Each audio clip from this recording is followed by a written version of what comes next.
बिस्मिल्लाहिर्रहमानिर्रहीम। अस्सलाम वालेकुम नाज़रीन, प्रोग्राम आप देख रहे हैं 7 से 8 सना हाशमी के साथ। मुझे उम्मीद है कि आप तमाम लोग खैर खैरियत से होंगे। गुज़िश्ता रोज़ भी हमने प्रोग्राम ये किया था कि पाकिस्तान में जो इस वक्त सैलाब के असरात हैं, जो उसकी तबाहकारियाँ हैं, उसकी वजूहात क्या हैं। अब ज़ाहिर है इस वक्त जिस सिचुएशन में पाकिस्तान है और बिलखुसूस पंजाब और KP के हमारे जितने इलाके हैं, गिलगित बल्तिस्तान, वहाँ पर सूरत हाल कुछ बेहतर नहीं है। कुछ नहीं बल्कि मुकम्मल तौर पर अगर मैं कहूँ तो बेहतर नहीं है, क्योंकि एक बड़ा रेला जो है पानी का वो तमाम तर रास्तों से गुजरता हुआ न सिर्फ ये कि रिहायशी इलाकों तक पहुंचा है, बल्कि जाहिर है खेत खलियान, कल भी हमने बात की, वो सब भी उजाड़ के रख दिए हैं। लेकिन रेस्क्यू का जो काम है वो इस वक्त चल रहा है। अब बहुत सारे इलाकों से, अभी मैं GTV का ही बुलेटिन देख रही थी तो उसमें बहुत सारे इलाकों से ये शिकायत मौसूल हो रही हैं कि लोगों को इमदाद नहीं पहुंच रही है। जाहिर है जब इतनी बड़ी सैलाब की तबाहकारियां हों तो फौरी तौर पर जो रिलीफ वर्क है वो साइमल्टेनियसली शुरू किया जाता है, यानी पैरेलली जैसे ही रेस्क्यू का अमल शुरू होता है उसके साथ साथ रिलीफ का भी अमल शुरू हो रहा होता है, जिसमें ज़ाहिरी तौर पर वो टेंट्स हैं, खैमे हैं, कंबल हैं, अद्वियात हैं और सबसे अहम बात यह है कि खाने पीने की अशिया जो है वो मुहैया कराना है। लेकिन इस सबसे भी अहम ये हो जाता है कि जहाँ पर फ्लड की सिचुएशन बन गई है वहाँ से कम लोगों को मुंतकिल किया जाए या उनको आमादा किया जाए। इस वक्त जो सिचुएशन है सैलाब में पंजाब की, लाहौर समेत सूबे के मुख्तलिफ अजला में बताया जा रहा है कि इस वक्त भी बारिशों का सिलसिला जो है 4 बजे मैं देख रही थी कि काफ़ी बारिश थी लाहौर में, 4, साढ़े 4, 5 बजे के दरमियान। फिर बताया जा रहा है कि ईसा खेल का जो इलाका है वहाँ बारिश हुई है, कोई सलमान का जो पूरा पहाड़ी सिलसिला है वहाँ पर तूफ़ानी बारिश का सिलसिला है, और इसी तरह मुल्तान, भावलपुर, कहोड़ पक्का का ये जो इलाका है, ये सारे जो कुछ नशेबी इलाके हैं यहाँ पर सूरत हाल बहुत ज़्यादा ख़राब होती जा रही है। लेकिन सैलाब के साथ साथ एक और मामला ये हो गया है कि जो ज़ाहिर खड़ी फसलें हैं, जैसे मकई की फसल है वो पूरी तबाह हो चुकी है।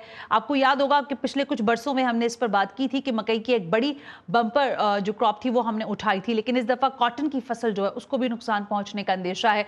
तो एक बड़ा फैक्टर ये भी है कि सैलाब के बाद, अब मैं शहरों की अगर बात करूं तो शहरों से ये शिकायत मौसूल हो रही हैं कि आज की ही रिपोर्ट है, इदारे शुमारियात की रिपोर्ट है, मेरी रिपोर्ट नहीं है, उसमें इदारे शुमारियात ये कहता है कि पूरे मुल्क में सबसे ज्यादा जो महंगा आटा और चीनी है और वो कराची शहर में बिक रही है।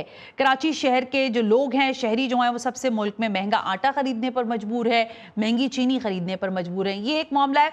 इसके साथ साथ जो आपके सब्जियां हैं उसकी भी कीमतों में होश रुबा इजाफा कर दिया गया है। 200 रुपए किलो तक का टमाटर जा पहुंचा है। आपको पता है जब सिंध में फसल उठती है, जब सिंध का टमाटर आता है तो टमाटर के प्राइस आपको काफ़ी सस्ते मिलते हैं, लेकिन इस वक्त क्योंकि सैलाब की कैफियत है, हरा धनिया की गट्ठी जो है वो बताया जा रहा है 40 रुपए तक की बेची जा रही है। तो अब एक तरफ तो सैलाब की तबाहकारियां हैं और जाहिर है उससे अभी मैं आपको अपडेट भी हमारे जो नुमाइंदगान हैं और उनसे हम लेंगे ज़रूर, लेकिन इस सब की आड़ में जो गिरा फरोशी की जा रही है, जो कीमतें इतनी बढ़ा दी जा रही हैं, इस पर भी डिबेट करना बहुत ज़रूरी है। लेकिन सबसे पहले ज़रा सैलाब की सूरत हाल पर बात करते हैं कि रावी, चनाब और सतलज जो है उसके इस वक्त क्या सिचुएशन है और बिलखुसूस किन एरियाज में ज़्यादातर जो है वो फ्लड की सूरत हाल है। वकार शौकत हमारे नुमाइंदे हमारे साथ हैं। वकार, बहुत बहुत शुक्रिया सबसे पहले, और मुझे अंदाज़ा है कि आप मुसलसल बुनियादों पर अपडेट कर रहे हैं GTV के नाजरीन को, सो हमारे लिए भी बताइएगा वकार कि आप इस वक्त किस मकाम पर हैं, रावी के मकाम पर अगर हैं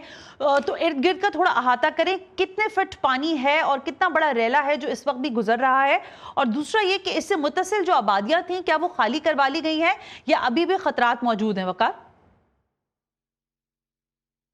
देखिए जी, पहले की निस्बत अब ख़तरात कम हैं, चूँकि 2 रोज़ कबल पानी की जो सतह थी PDMA के मुताबिक दरिया रावी शादरा के मुकाम पर 2.5 लाख की कैपेसिटी है और यहाँ पर 2,30,000 के करीब जो है वो पानी का रेला गुजर रहा था। लेकिन अब आहिस्ता आहिस्ता ये कम होते हुए 1,13,000 पर अभी जो मौजूदा कंडीशन है वो अभी 1,13,000 क्यूसिक तक पानी यहाँ पर से गुजर रहा है। लेकिन जब पानी की जो है वो शिद्दत ज़्यादा थी, पानी का बहाव ज़्यादा था, तो करीबी इलाके तकरीबन 13 के करीब जो है वो यहाँ पर जो दरिया रावी के करीब इलाके हैं वो तमाम ज़ेरे आब आए। सबसे पहला आया फ़र्खाबाद, जहाँ पर तकरीबन 2000 से ज़ायद लोग रिहाइश पजीर थे, और ये फ़र्खाबाद दरिया रावी के बिल्कुल अंदर तक पहुंच चुका था। अच्छा। कुछ ऐसी वीडियोस भी वायरल हुई कि लोग अपने रिश्तेदारों को, अपने घर वालों को बचाने के लिए रस्सियों की मदद से उनको रेस्क्यू कर रहे थे। तो वो बिल्कुल दरिया रावी के अंदर मौजूद था घर। अच्छा। फिर उसके बाद आप आगे चले जाएं तो शफीकाबाद है, शफीकाबाद के बाद बाबू साबू है, फिर उसके अलावा 2 ऐसी सोसाइटी वकार, मुझे जहाँ तक याद पड़ता है, जिस ज़माने में बाबू साहबू का मैंने वहाँ पर लाहौर का मैंने देखा, वो तो काफी अपर एरिया है, वहां तक पानी अगर पहुंचा है तो इसका मकसद है कि नीचे जो पूरा इलाका है वो ज्यादा इफेक्ट हुआ होगा। तो रेस्क्यू का जो लोगों को शिकवा आ रहा है, क्या इन इलाकों में भी शिकवा है या नहीं है? जी मैं उसी ये तमाम चीज़ें ही बताने जा रहा हूँ कि ये जो तमाम इलाके हैं, जब यहाँ पर पानी आया, और ये वो इलाके हैं जो दरिया रावी के बिल्कुल किनारे पर हाँ। जो है वो बसा दिए गए थे। और तकरीबन ये सैलाब पहले 88 में आया था, और अभी 39 साल बाद ये दोबारा जब सैलाब आया तो लोगों ने दरिया रावी पर मुकम्मल तौर पर कब्ज़ा किया हुआ था। और जब पानी आया तो फिर लोगों ने मुश्किल से अपनी जानें बचाई, रेस्क्यू की जानिब से ऑपरेशन किया गया। गुज़श्ता रोज़ से अब तक जो है वो तकरीबन 350 के करीब लोगों को घरों से रेस्क्यू किया गया है, फैमिलीज़ को बच्चों समेत रेस्क्यू किया गया है। और पानी की जो बुलंदी है सोसाइटीज़ में तकरीबन 10-10 फुट तक पहुंच चुकी। मोनलवाल में एक सोसाइटी है, थीम सोसाइटी, जहां पर बताया जा रहा है कि तकरीबन 10 से 15 फुट पानी जो है वो पहुंच चुका था। एक मंजिला बिल्डिंग जो है वो डूब चुकी थी, और वहां से भी लोगों को रेस्क्यू किया गया है। ये 1122 की जानिब से ऑपरेशन किया गया, और उसके साथ जो है वो दीगर तंजीमें हैं, फलाही तंजीमें, उनकी जानिब से ऑपरेशन किया गया। साथ साथ पाक फ़ौज की जानिब से भी अमली कार्रवाई की गई, इलाकों में जाकर लोगों को रेस्क्यू किया गया। और वो ऐसे लोगों को उन्होंने निकाला जो अपने घरों से निकलना ही नहीं चाहते थे। फर्रुखाबाद में हमने खुद देखा पॉइंट्स पे जाके, तो लोग जो है वो अपने घरों को छोड़ने के लिए तैयार नहीं थे। तो फिर जब पाक फ़ौज आई, असिस्टेंट कमिश्नर वहाँ पर पहुँचे, तो उन्होंने आके लोगों को सख्ती से मना किया कि भाई यहाँ पर रहना मना है। तो लोग लड़ रहे थे जो है वो मुतल्लिका इदारों से कि हमने अपने घरों को नहीं छोड़ना। बिल आखिर सबको निकाल लिया गया। और ये तमाम सोसाइटी जो तकरीबन 13 के करीब सोसाइटीज़ हैं, इलाके हैं, दरिया रावी में ही बस चुके थे। अभी सूरत हाल कंट्रोल में है, लेकिन ये नहीं कहा जा सकता कि जो है वो सैलाबी सूरत हाल के ख़तरात अभी टले नहीं, क्योंकि अभी जो 1,13,000 के करीब। अच्छा वकार, मुझे कुछ आवाज़ आ रही है, ये आपके बैकग्राउंड में से आवाज़ आ रही है? ये आपके बैकग्राउंड में सारी आवाज़, ये शोर किस चीज़ का है आपके बैकग्राउंड में? हाँ, यहाँ पर दरिया रावी शादरा के मुकाम पर ये आवाज़ है, और ये आवाज़ किस चीज़ की है वो मैं आपको बताऊँगा कि यहाँ पर ना लोग जो है वो दरिया रावी को इस तरह सैलाबी सूरत हाल पर देखने के लिए बड़े पुरजोश हैं। कुछ लोग कोशिश करते हैं कि ऐसे इलाके यहाँ पर जहाँ पर मीडिया मौजूद है, साथ में रेस्क्यू की टीमें मौजूद हैं, लोग यहाँ पर पहुँच जाते हैं। वकार, क्या ये मुमकिन है कि आप अपने कैमरामैन को कहें कि वो ज़रा वो मंजर दिखाए जो हमारे अवाम है, ये हालात इस वक्त सैलाब के हैं, और वो रावी किनारे आकर रावी का ये चढ़ता हुआ जो सैलाब है वो देखने की कोशिश कर रहे हैं? क्या मुमकिन है? पैन हो सकता है कैमरा? जी मैं कोशिश करता हूँ। सुनील, आप कोशिश करें कि थोड़ा कैमरा करें ताकि लोगों को हम दिखा सकें, जो लोग बड़ी शिद्दत से दरिया रावी के मनाजर देखने के लिए यहाँ पर पहुँच रहे हैं। आप देखें, बिल्कुल सामने देखें कि लोगों की बड़ी भीड़ है। सिविल डिफेंस भी उनको मना करती है कि यहाँ पर ना बात करें ना वकार इनसे कि क्यों आए, जरा पूछे ना इनसे कि ये लोग क्यों आए हैं यहाँ पे। बात करते हाँ ना, पूछे ना। मैं कोशिश करता हूँ जी कि उनसे बात करने, चूँकि लोगों को यहाँ से ना काफ़ी लोगों को हटा दिया गया रेस्क्यू की जानिब से, और सिविल डिफेंस की जानिब से, पुलिस की जानिब से। इन हालात में भी आवाम आ रही है। लोग, जाहिर बात है, लोग देखने के लिए आ रहे हैं, तो कुछ लोग मेरे साथ मौजूद है। भाई इधर आओ, इधर आओ। कहाँ से आए हो? हम बत्ती चौक से। तो क्या करने आए हो यहाँ? दरिया देखने। क्यों आए? क्यों डर नहीं लगता? सैलाब है, डर क्या लगना, सारे आए हैं, मुझे अकेले को। आप बताएं जी, आप क्या देख रहे हैं? हम इधर दरिया के ऊपर पानी देखने, पहले से ज्यादा पानी बड़ा कमी हो चुकी है। आप भी यहाँ पर क्या देख रहे हैं? अभी दरिया का पानी ये देखने के लिए आए हैं, सैलाब कितना पीछे से पानी आ रहा है। मना भी कर रहे हैं आप, फिर भी सैलाब? बस अभी जा रहे हैं वापस। जाए, आप बहुत खतरनाक है। अभी आप भी क्या कर रहे हैं? कुछ नहीं कहना, हमने क्या कहना, पानी आगे से कम हो गया है। हाँ। सुना कि क्या ठीक सूरत है हाल है, वकार लोग भाई, यहाँ पर पहुंच you रहे are हैं, ये great सिविल sir, डिफेंस की thank you Khatoon very much बड़ी वकार मेहनत Shaukat, you did a great job, thank you very much for that कि आपने लोगों से बात की। लेकिन आप देख रहे हैं कि वहां पर क्या सिचुएशन है। वकार में एक सिर्फ मुझे चीज बता दो आप कि जो लोगों की शिकायत है कि उनको रिलीफ यानी खाना नहीं मिल रहा, बहुत सारे इलाकों से मैंने अभी रिपोर्टिंग देख रही थी, तो रिलीफ के साथ साथ जो लोगों को खाने पीने की चीजें क्या वो मुहैया की जा रही है उस तरफ या नहीं, इस एरिया में बिल्कुल जहां आप रिपोर्ट कर रहे हैं? जी, मरियम नवाज साहिबा जो कि वज़ीर-ए-आला पंजाब है, उनकी जानिब से टीमें तश्कील दी गई हैं और ये टीमें कोई महकमा जात की नहीं, वुज़रा की हैं। अच्छा। जिनको मुख्तलिफ जो है वो इलाकों में, मुख्तलिफ शहरों में तैनात किया गया है और वहाँ पर जाके एक तो जायज़ा लेना के हवाले से अहकामात जारी किए गए। ये नोटिफिकेशन मुकम्मल तौर पे हुआ था और उसके बाद जो है वो वुज़रा की जानिब से मुख्तलिफ इलाकों का विज़िट भी किया गया, लोगों से पूछा गया। अब कुछ ऐसे लोग भी हैं जो बिल्कुल दरियाए रावी के किनारे पर रहते थे, उनके कारोबार बंद हुए, वहाँ तक अमदाद नहीं पहुँची। तो जैसे जैसे हुकूमत को जब हमारी बात हुई तो उनकी जानिब से कहा गया कि जैसे जैसे लोगों का हमें पता चल रहा है जो मुतासरीन है उन्हें खाना भी मुहैया किया जा रहा है। बिल्कुल ठीक है Waqar, thank you so much sir, बहुत बहुत शुक्रिया, अपना बहुत ख्याल रखें। लेकिन हैरान हूँ पाकिस्तानी कौम पर, यहाँ पर जैसे भी हालात हो, जो भी सिचुएशन हो, हर चीज़ को एडवेंचर बनाकर उसको देखने की कोशिश होती है। इस वक्त जो सिचुएशन है, मैंने माना कि इस वक्त पानी का बहाव उसमें कमी आई होगी, रैला गुजर रहा होगा, लेकिन फिर भी एहतियात की ज़रूरत है। बाकी मानदा जो मुल्क है उसमें सैलाबी सूरत हाल है, लोग परेशान हाल है। मेरा ख्याल नहीं है कि इसको एडवेंचर करने की ज़रूरत है या वहाँ जाकर अपनी आँखों से ही देखना मकसूद ज़रूरी है कि पानी कैसे गुजर रहा है। भाई जैसे पानी गुजरता है वैसे ही गुजर रहा है, लेकिन बहरहाल हमारे यहाँ एहतियात को हमेशा बालाए ताक रखा जाता है और फिर इंतजामिया के ऊपर सवालात उठते हैं। सो इंतजामिया की मदद के लिए अवाम को भी उनके साथ होना बहुत जरूरी है। एक ब्रेक शामिल करते हैं और फिर इस सैलाब के बाद जो बाकी और लोग अवाम के जिसे कहते हैं खींचातानी करने में लगे हुए हैं, उसको लूटने में लगे हुए हैं, उस पर बात करेंगे इस ब्रेक के बाद।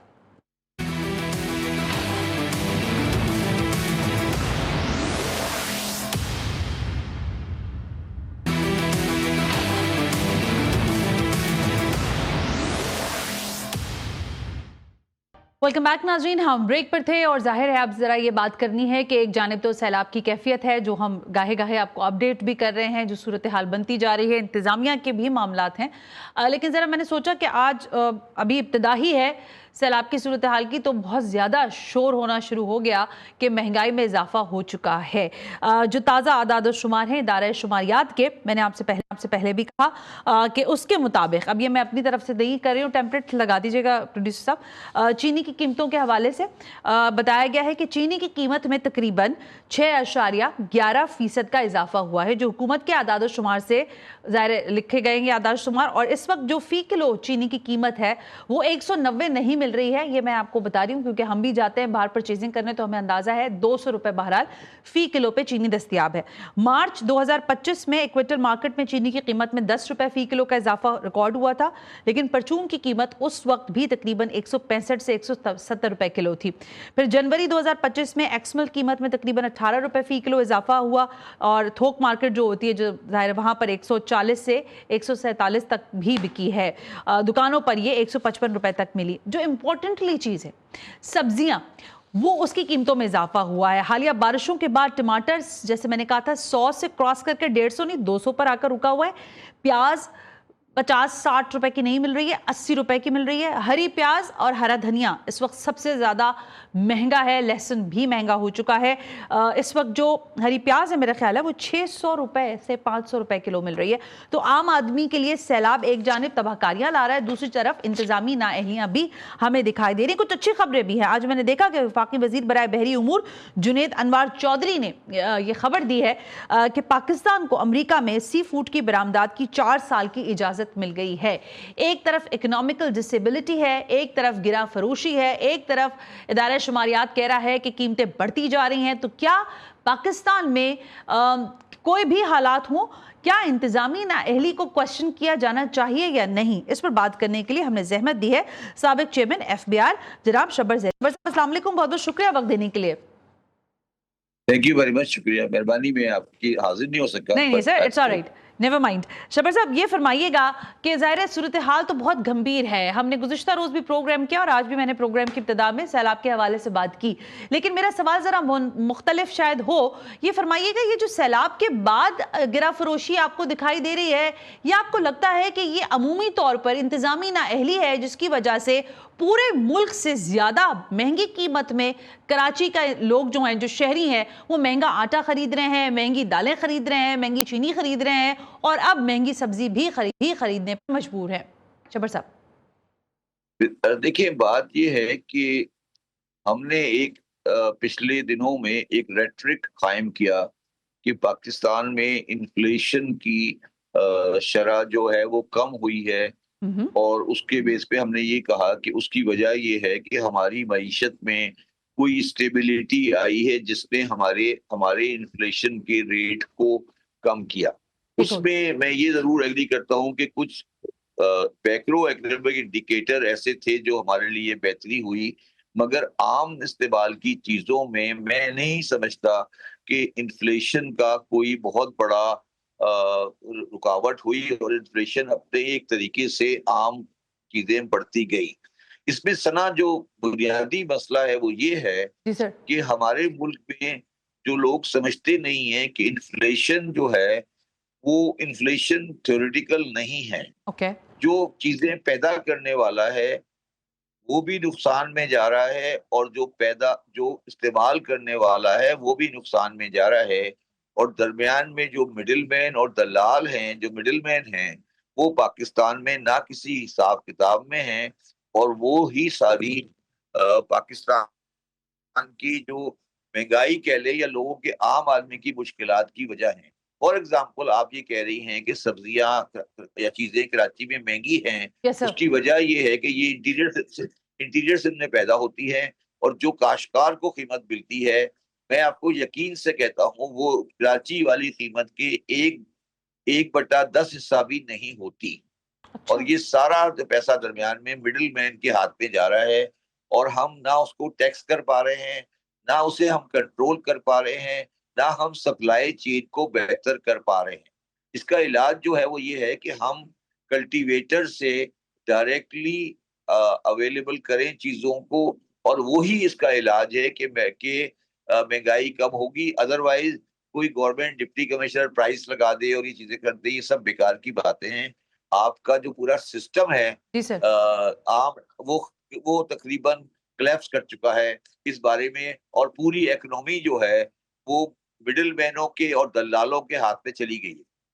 अच्छा शबर साहब, जब आप ये बात कहते हैं कि मिडिल मैन का किरदार खत्म होना चाहिए, तो इसमें क्या तजवीज़ हो सकती है? देखिए, जो उगा रहा है, जिसका खेत है, जिसकी सब्जी है, जिसका जो भी मटेरियल है उसके पास, वो उगा रहा है, और एक ज़ाहिर सारिफ है जिसको खरीदना है, इस दोनों के माबैन जो मिडिल मैन है, इसको कैसे खत्म करना कैसे मुमकिन होगा? मैं आपको बताता हूँ, आपकी शायद इतनी उम्र भी नहीं है, मगर जो लोग मेरी उम्र के हैं या उससे पुराने हैं, वो अगर याद करें तो रेडियो पाकिस्तान पर एक प्रोग्राम आया करता था, मंडी के भाव। हाँ, मंडी के भाव, ठीक है। और वो लाहौर में, कराची में मंडियों के भाव बताया करते थे कि आज मंडी में भिंडी की कीमत क्या है, आज मंडी में आलू की कीमत क्या है, आज मंडी में जो भी चीजें हैं उनकी कीमतें क्या हैं। आप मुझे बताएं कि पाकिस्तान का स्टेट टेलीविजन क्यों नहीं बता रहा 5 मिनट में कि ये आज मंडी का भाव है? मैं आपको यकीन से कहता हूँ सना, अगर आज मंडी का भाव बताया जाए, और वो मंडी का भाव बताया जाए कि टमाटर 2 रुपए किलो मिल रहा है और बाजार में 10 रुपए किलो मिल रहा है, तो एक काम जरूर होगा, लोग जाके टीवी स्टैंड को आग लगा देंगे, और लगाना चाहिए। तो ये जो आपका जो मीडिया है, जो आपका जो आपकी कम्युनिकेशन का जो गैप है, उसको इंटेंशनली छुपाया गया है। अगर आप ये बताएं कि इस वक्त ठट्टा की मार्केट में टमाटर किस किलो में बेचा जा रहा है, और वही टमाटर कराची में किस कीमत में बेचा जा रहा है, तो मैं आपको यकीन से कहता हूँ वो 4 दिन बाद वो डिफरेंशियल कम से कम आधा रह जाएगा। लेकिन हमने इंटेंशनली मिडिल मैन के हाथ में हम खेल रहे हैं। हमने स्टेट का रोल जो है वो खत्म कर दिया है। मुझे ये बताएं कि वो मंडी का भाव जो प्रोग्राम आता था 70 से पहले, वो क्यों आता था? वो क्यों, किसने शुरू किया था, वो प्रोग्राम क्यों आया करता था, आज स्टेट टेलीविजन पे वो प्रोग्राम क्यों नहीं आता? जबर साहब, वो तो एक जाहिर है, आप बिल्कुल दुरुस्त बात करें, लेकिन इसमें मेरा एक नुक्ता है। देखिए, जब हम कीमतों के तायुन की बात करते हैं, मिडिल मैन के हवाले से ठीक है बात करते हैं, लेकिन कमिश्नर्स जो हैं, डिप्टी कमिश्नर्स जो हैं, खासकर कमिश्नर ऑफिस से एक लिस्ट निकलती है। मेरी बात सुनो, मेरी बात सुनो। देखो, ये तुम लोग बार बार कर रहे हो डिप्टी कमिश्नर, ये सब बेकार की बातें हैं। क्या आप ये समझती हो कि डिप्टी कमिश्नर सेंट्रल जो कराची में बैठा है, नाजिराबाद लियाकताबाद है, वो जाकर दुकानों पे ये इंश्योर कर सकता है कि गोश्त कितने किलो मिल रहा है? ये हमें भूल जाना चाहिए कि प्राइस कंट्रोल नाम की कोई चीज एनफोर्स की जा सकती है बाय सिविल एडमिनिस्ट्रेशन। आप इस सिस्टम से निकलें प्लीज। आपके दिमाग में एक बात है कि एक प्राइस कंट्रोल कमेटी होगी और डिप्टी कमिश्नर का इंचार्ज होगा और वो डिसाइड करेगा कि डिस्ट्रिक्ट की इसमें गोश्त कितने रुपए किलो बेचना चाहिए। ये एक पुराना सिस्टम है, ये पॉसिबल ही नहीं है। डिप्टी कमिश्नर साहब अपने कमरे में बैठकर कैसे फैसला करेंगे कि लियाकताबाद की मार्केट में वो लिख देगा कि 20 रुपए किलो, और वो आपको, अगर आप जाके 20 रुपए इंसिस्ट करेंगे, वो आपको हड्डियां दे देगा, फिर आप कहेगा सर यही लिखा है, आप जब करना है कर ले। तो ये प्राइस कंट्रोल का जो मैकेनिज्म है, ये बिल्कुल बेकार की चीज है, ये खत्म होना चाहिए। ये पावर डिप्टी कमिश्नर के हाथ से ले लेनी चाहिए। ये कॉन्सेप्ट ही गलत है, मैं ये कह रहा हूँ। और किसके पास होनी चाहिए ये पावर? नहीं, पावर नहीं होनी चाहिए, कम्युनिकेशन होना चाहिए मैडम। कम्युनिकेशन। हम मार्केट इकोनॉमी में बैठे हैं, ये मार्केट इकोनॉमी है। आप जब बताएं, जब मुझे पता होगा कि ठट्टे में टमाटर का ये रेट है और कराची में ये रेट है, तो और पब्लिक में इंफॉर्मेशन आएगी तो खुद ब खुद एलिमिनेट हो जाएगा, खुद ब खुद एलिमिनेट हो जाएगा मिडिल में। नाज़रीन, आज का प्रोग्राम आपने देखा। मुझे उम्मीद है कि सैलाब के बाद की सूरत हाल पर तो जाहिर है जो सिचुएशन डेवलप हो रही है उस पर अपडेट करते रहेंगे, लेकिन बिलखुसूस जो ये मामला है गिरह फरोशी का, इसके ऊपर बहरहाल इंतजामिया को हरकत में आना होगा। मिडिल मैन का किरदार कैसे खत्म होगा, क्या हो भी सकता है या नहीं, इस पर भी सवाल किया जा सकता है। आज के प्रोग्राम का फीडबैक जरूर दीजिएगा। सना हाशमी को इजाजत दीजिए। अल्लाह हाफिज़।